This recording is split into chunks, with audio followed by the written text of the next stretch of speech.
বানাবো পটলের দোলমা। পটলগুলোকে এরকম করে সাইড থেকে ছুলে আর মাঝখানটা ফাঁকা করে নিয়েছি। আপনারা জানেন পটলের দোলমার ভিতরে পুর ভরতে হয়, তাই জন্য এটা এরকম করে ভরে। আর এখানে বানিয়ে নিচ্ছি ভিতরে যে চিংড়ি মাছের পুরটা দেবো সেইটা। এতে নারকেল কোড়া, সাথে আছে সামান্য একটু পেঁয়াজ, একটু গরম মশলা। আমি চিংড়ি মাছগুলোকে এর সাথে পেস্ট করিনি, এটাকে কেটে নিয়েছি, ছোটো ছোটো করে কেটে নিয়ে এই পুরটার সঙ্গে আমি মাখিয়ে নিয়েছি। এই যে পটলগুলোকে ভেজে রেডি করে রাখা।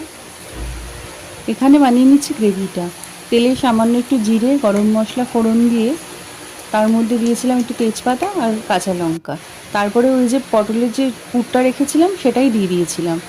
অল্প সামান্য একটু জল দিয়ে আর একটু নুন অ্যাড করে তার মধ্যে পটলগুলোকে প্লেস করে রেখে দিয়ে বেশ খানিকক্ষণ ঢাকা দেওয়ার পরে একটু ঘি আর গরম মশলা অ্যাড করে দিলেই রেডি। ভিডিওটি ভালো লাগলে লাইক করে দেবেন।